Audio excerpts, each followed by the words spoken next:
안녕하세요. 코인백입니다. 어제 시장은 상승이었지만 오늘은 하락을 하고 있는 구간이기 때문에 오늘 브리핑은 정말 중요합니다. 딱 5분만 시간 내서 보세요. 왜냐면 지금 시장은 단순히 비트코인이 오르냐 내리냐의 문제가 아니라 하반기 시장의 방향성을 결정할 수 있는 중요한 분기점에 서 있기 때문입니다. 최근 비트코인은 67K를 눈앞에 두고 다시 63K 후반까지 조정을 받고 있습니다. 많은 투자자들이 다시 하락을 이야기하고 있습니다. ETF도 유출되고 있다. 옵션 만기 때문에 위험하다. 중동 이슈도 불안하다. 그런데 저는 지금 시장을 조금 다르게 보고 있습니다. 오히려 지금은 강한 상승장이 시작되기 전 나타나는 전형적인 흔들기 구간일 가능성도 충분하다고 생각합니다. 먼저 비트코인부터 보겠습니다. 현재 비트코인은 63K부터 64K 부근에서 움직이고 있습니다. 최근 67K 부근까지 반등했지만 다시 조정을 받으면서 시장 분위기가 흔들리고 있습니다. 하지만 저는 이 하락을 단순한 추세 붕괴로 보지는 않습니다. 4시간봉 기준으로 보면 비트코인은 여전히 저점을 높이는 구조를 만들고 있습니다. 59K 부근에서 첫 저점을 만들었고 그 이후 61K, 62K 그리고 현재 63K 부근까지 저점이 올라왔습니다. 이 말은 하락할 때마다 매수세가 계속 들어오고 있다는 의미입니다. 강한 시장은 고점보다 저점에서 확인됩니다. 고점은 누구나 볼 수 있지만 저점이 계속 높아지는 시장은 누군가 계속 물량을 받아가고 있다는 신호입니다. 현재 비트코인에서 가장 중요한 구간은 63K입니다. 63K를 지켜낸다면 다시 65K 회복 시도가 나올 수 있고 65K 위로 올라서면 67K 재도전 가능성도 충분히 열려 있습니다. 반대로 63K가 무너지면 단기적으로는 61K부터 62K까지 다시 열어둬야 합니다. 그래서 지금 시장은 방향이 끝난 시장이 아니라 다음 방향을 결정하기 위해 힘을 모으는 구간으로 보고 있습니다. 그렇다면 오늘 시장을 누르는 요인은 무엇일까요? 첫 번째는 ETF 유출입니다. 최근 비트코인 현물 ETF 자금 흐름이 예전만큼 강하지 않습니다. 일부 구간에서는 유출이 나오면서 시장이 부담을 받고 있습니다. ETF 유출은 단기적으로 분명 악재입니다. 왜냐하면 기관 자금이 잠시 쉬어간다는 의미로 해석될 수 있기 때문입니다. 하지만 ETF 유출 하나만 보고 시장이 끝났다고 판단하는 것은 위험합니다. ETF 시장은 단기적으로 유입과 유출이 반복됩니다. 중요한 것은 하루 이틀의 숫자가 아니라 장기적으로 기관 자금이 비트코인을 계속 자산군으로 보고 있느냐입니다. 현재까지는 그 큰 흐름 자체가 완전히 무너졌다고 보기는 어렵습니다. 오히려 ETF 유출로 인해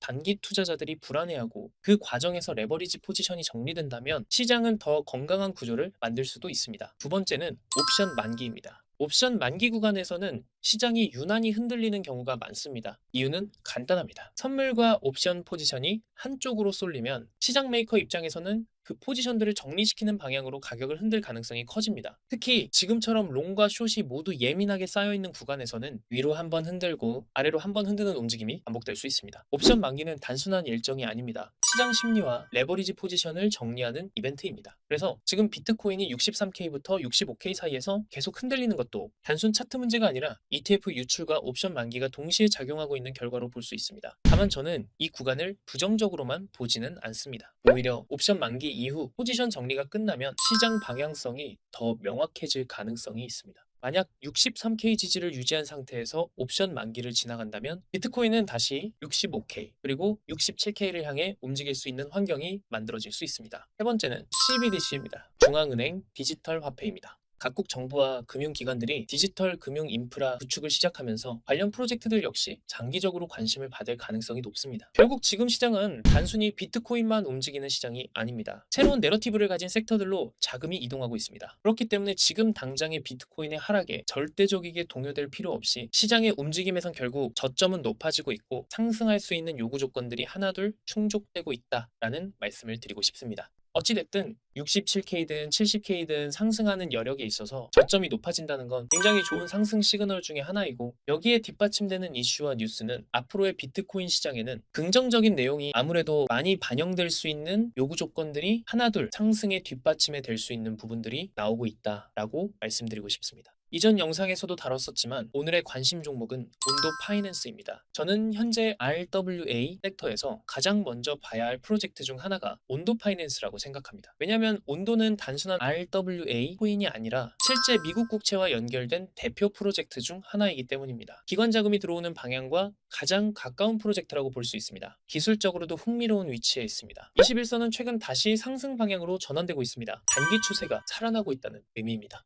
61선 역시 점차 수렴하는 모습을 보여주고 있습니다. 중기 추세 전환 가능성을 확인할 수 있는 구간입니다. 121선은 장기 추세의 기준입니다. 현재 가격이 121선 부근에서 지지를 형성한다면 또한 상승 파동의 시작점이 될 수도 있습니다. 그리고 가장 중요한 200일선. 200일선은 기관들이 가장 많이 보는 장기 추세선입니다. 만약 향후 온도가 200일선 위로 안착한다면 시장은 본격적인 장기 상승 추세 진입으로 해석할 가능성이 높습니다. 저는 지금 온도 파이낸스를 단기 테마가 아니라 향후 RW의 이 시장 확대에 대한 장기 베팅으로 보고 있습니다. 최근 블랙록과 글로벌 자산 운용사들이 실물 자산 토큰화를 강조하는 이유도 바로 여기에 있습니다. 시장은 결국 돈이 들어오는 곳으로 움직입니다. 그리고 지금 기관 자금이 바라보는 곳 중 하나가 바로 RWA입니다. 결국 지금 시장은 ETF 유출과 옵션 만기라는 단기 악재에 흔들리고 있습니다. 하지만 차트는 여전히 저점을 높이고 있고 시장 자금은 RWA, AI, CBDC 같은 새로운 내러티브를 찾아 움직이고 있습니다. 그래서 저는 지금 시장을 단순한 하락으로 보지 않습니다. 오히려 다음 상승을 준비하는 과정으로 보고 있습니다. 지금 시장은 방향을 잃은 것이 아니라 더 큰 움직임을 만들기 위해 에너지를 모으고 있는 과정일 수 있습니다.